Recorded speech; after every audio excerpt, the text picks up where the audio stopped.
Viví una mentira casi toda mi vida. Se puede decir que mi vida no fue real. Todo lo que pensaba, todo lo que hacía, todo lo que decidía, no fue real. Me engañaron. Toda mi vida, prácticamente. Unos añitos, nada más, tratando de dilucidar quién soy. Y no solamente yo. Muchas personas, por X situación, quizás les está pasando o les pasó. Y nosotros, los que estamos acá, a todos nos pasó. Porque estamos hablando en este caso, de la secta, pero es aplicativo a todo margen de vida. Y cuando eso pasa, ¿ustedes qué hicieron?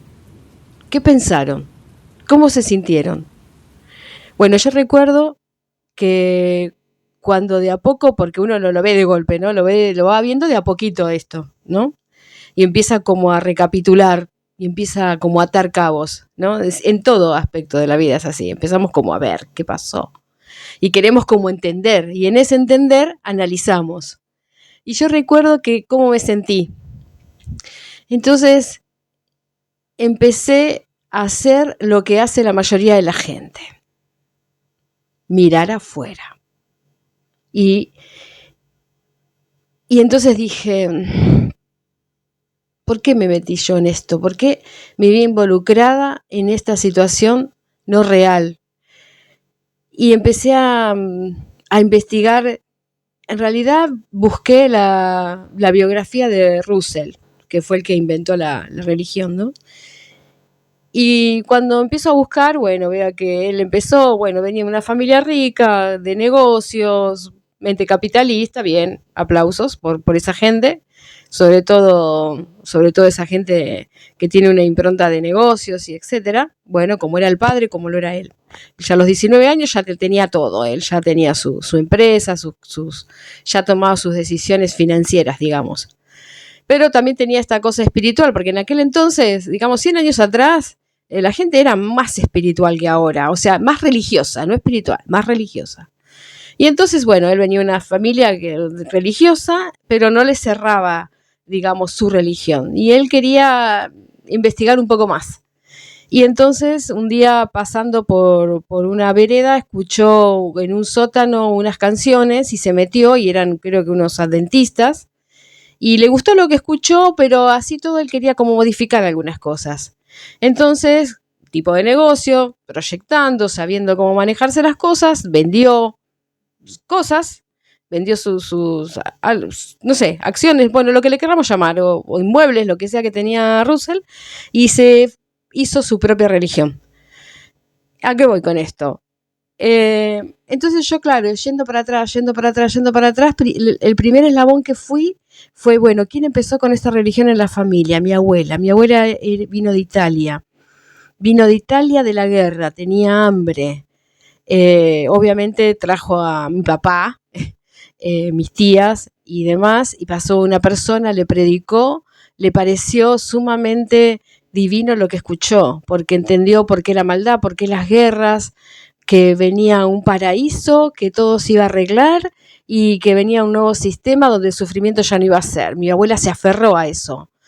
Tuvo una necesidad muy grande de aferrarse a eso, y obviamente la familia de Tano, de italianos todos, somos muchos, tengo muchos parientes, muchísimos parientes, todos los convirtió mi abuela. Entonces me fui, el primer eslabón fue ella, digo, mi abuela, ¿por qué? ¿Por qué tuvo que meterse en esto? ¿Por qué? Porque después mi papá, después nosotros, ¿y por qué? Y yo quería como, no sé si buscar un culpable, pero quería entender cómo había sido engañada toda mi vida, ¿no? Entonces después me fui más atrás, y me fui a Russell, y investigué lo que acabo de decir, ¿no? Que lo pueden buscar. Y yo decía, todo por un pibito de 19 años que tenía una impronta enorme, pero que se quiso inventar su propia interpretación de la Biblia y se hizo su propia religión, y bueno, se hizo millonario, obviamente, ya lo era, pero se hizo más, porque una cosa es ser millonario en tu país, otra cosa es ser mundialmente millonario y abrir, como puedes decirlo así, sucursales en todo el mundo, ¿no? No es lo mismo. Después yo decía, por este pibito estoy acá y qué sé yo.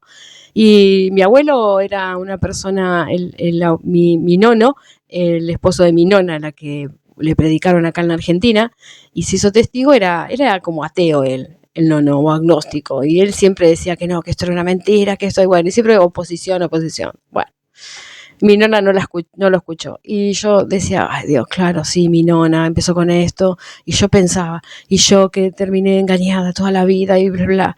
Y eso. Y pasó el tiempo. Y empecé, por supuesto, a seguir reflexionando y a seguir investigando y a descubrir cosas del ser humano que nos atrae, que no, por qué a veces tomamos determinadas decisiones y que nos lleva a estar en determinadas situaciones.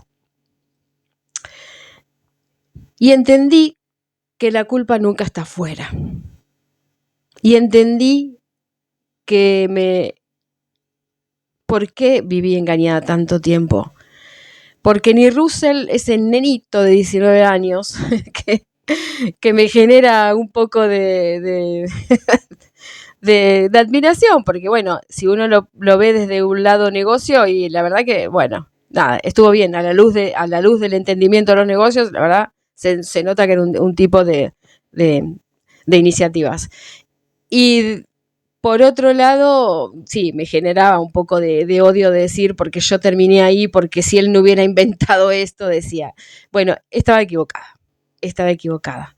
La única verdad que conozco y que sé que es así, es que al ser humano se lo amolda y se lo mete en un molde desde chico. Uno escucha lo que papá, mamá tienen para decir, lo que el entorno tiene para decir, lo que te dicen que podés hacer y no hacer, vos te lo creés, lo tomás como tal, y por esas cosas de la vida que tenemos como seres humanos, no pensamos más allá de eso, creemos que es así. Y creemos lo que nos están diciendo. Y cuando uno cree, actúa. Y cuando uno actúa, vienen las consecuencias. Entonces, uno, al estar ahí y crecer ahí y vivir engañado, le es muy difícil ver otra realidad. Pero tenemos esta cosa de que el cuerpo habla. Uno cree, pero uno está incómodo. Uno escucha, pero a uno no le parece. Que esa es la intuición. Y empezamos como a escucharla, en mi caso la empecé a escuchar. Y entendí que quizás hubiera salido más rápido si hubiera tomado las riendas de mis decisiones, si me hubiera escuchado más tiempo mi intuición, mi malestar de estar ahí, sabía que algo no estaba bien y no me daba cuenta si hubiera sido más valiente en meterme en publicaciones y cosas que me abrieran los ojos, porque bueno, te lo prohibían y no me animaba, si no hubiera querido defraudar a mi papá para que yo seguir ahí y estar con él, que era lo que él cree hasta el día de hoy. Entonces, si hubiera fabricado una serie de cualidades y hubiera sido quizás más valiente y hubiera tenido más iniciativa y hubiera animado a pensar por mí misma, quizás me hubiera salido antes. Pero la realidad, que lo único que yo aprendí es que nunca la culpa es de la afuera, nunca, siempre, a pesar de cómo se nos está criando, las decisiones son siempre nuestras y las consecuencias son siempre nuestras. Después el entorno, bueno, hay que analizarlo, pero siempre es nuestro. Entonces, si uno sufrió un engaño, si uno sufrió una traición, si uno sufrió lo que sea y hay que superarlo, fíjate que no te diste cuenta. Mejoralo, cámbialo, porque se puede. Y fíjate qué tipo de cualidades tendrías que tener para poder enfrentar ahora tu nueva visión de la vida y tus nuevas cosas lindas que quieras ahora empezar a vivir.